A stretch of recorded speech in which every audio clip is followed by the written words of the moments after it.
Welcome to Book Adventures with Bev. Today we're going to read Althea Gibson, The Story of Tennis's Fleet-of-Foot Girl, written by Reid, illustrated by Laura Freeman.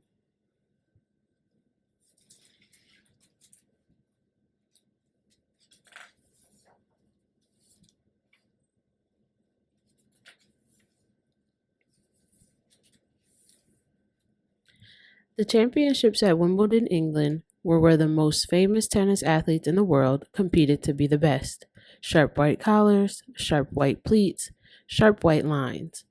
But in 1940s Harlem, the quickest, tallest, most fearless athlete was Althea Gibson.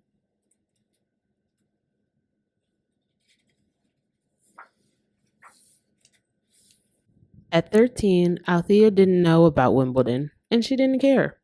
When summer came and school let out, the only thing on her mind was this: the play streets up on 143rd. For 2 months, the neighborhood streets were barricaded off, and kids ruled the hot asphalt. Althea, Althea! Everywhere she went, they called the Fleet-of-Foot girl to play. Althea played all right: stickball with the boys, basketball with the girls, paddle tennis with anyone and everyone who would hit with her. She reigned supreme. If she put her mind to it, Althea was always the best at everything except sitting still.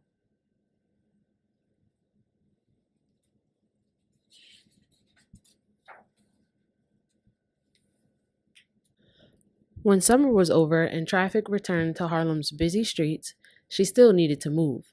Althea heard about a place 6 blocks up where black folks could play tennis, the Cosmopolitan Tennis Club.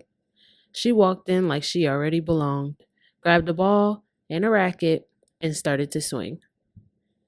Who is she? The grown-ups at the club asked. She could sprint and turn and leap like a natural. I'm Althea Gibson, she announced, smiling widely. You should play with me.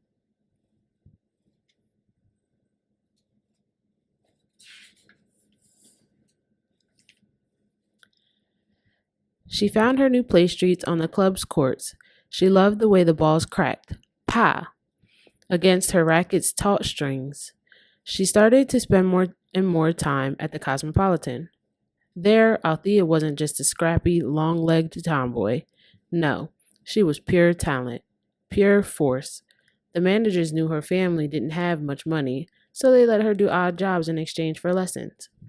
Maybe, just maybe, the folks at the Cosmopolitan thought this Fleet-of-Foot girl could play tennis against the country's best.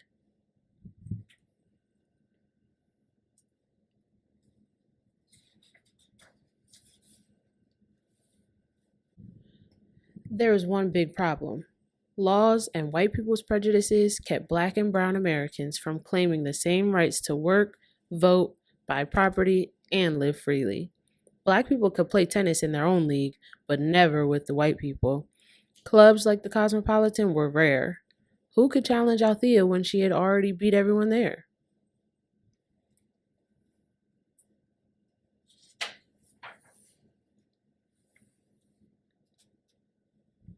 Being the quickest, tallest, most fearless player in Harlem wasn't enough for Althea. She wanted to be a tennis champion. She started traveling for matches and training with other black players in the American Tennis Association.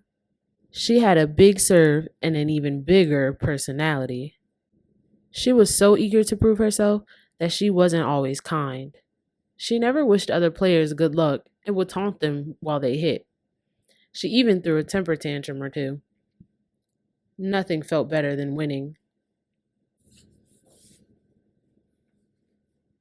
And she hated when something got in the way of that. There was another tennis association where women could compete for championships, but everyone in it was white.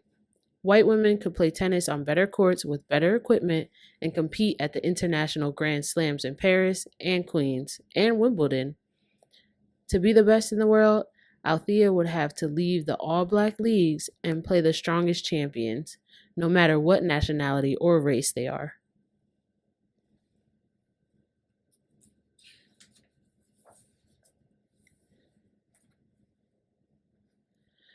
Journalists marveled at her wins and began to write about her in the newspapers. Famous players argued her cause. They saw that she deserved more. And back in New York, kids still told stories about that girl Althea, how she'd beat anyone in netball and handball and fly through hopscotch so fast you couldn't even see her. A Harlem kid, like them.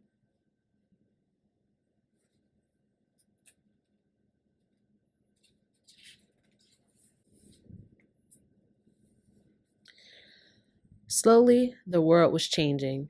African Americans had been told they were separate but equal for too long.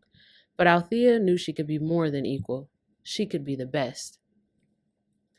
Finally, in 1950, Althea was accepted to the U.S. Championships. She lost her first set of matches, but she refused to quit. By then, she had learned a little more about being a gracious loser. I don't mind getting beat. The more I'm beaten, the more I will learn, she said.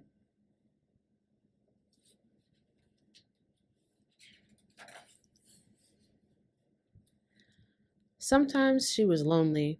In the locker rooms, Althea was left out of other players' inside jokes and secrets. She wasn't rich. She didn't look like them. She didn't play like them. But when she charged the net, no one could doubt her confidence and power.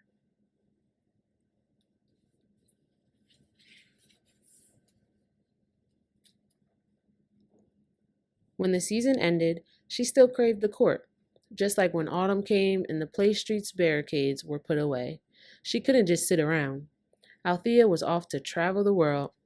Forehands in France, ground strokes in Germany, backhands in Burma, serving in Sweden. Althea just kept winning and winning. In Paris, she even became the first black person to win a Grand Slam. But Althea has set her sights on claiming the silver trophy at Wimbledon, the biggest and best tournament of them all.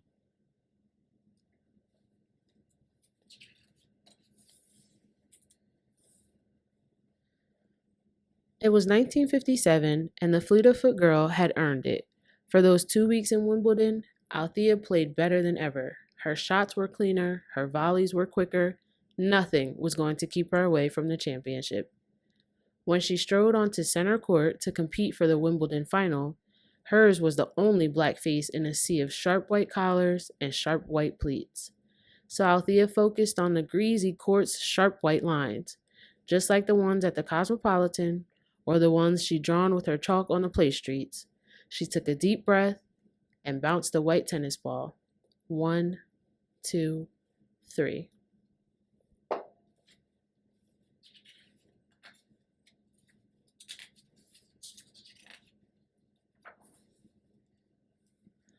Almost before she knew it, game, set, match.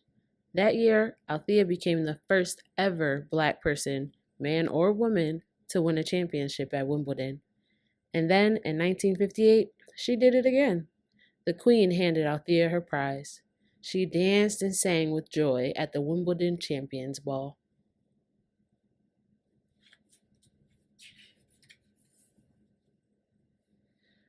But best of all, back in New York that summer, they threw her a ticker tape parade. Althea, Althea! They cheered loudly for the quickest, tallest, most fearless girl Harlem had ever seen.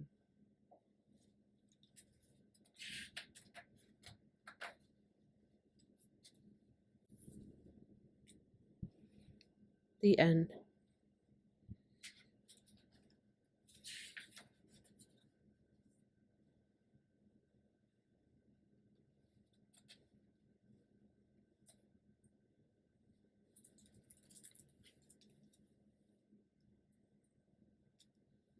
Like, comment, and subscribe.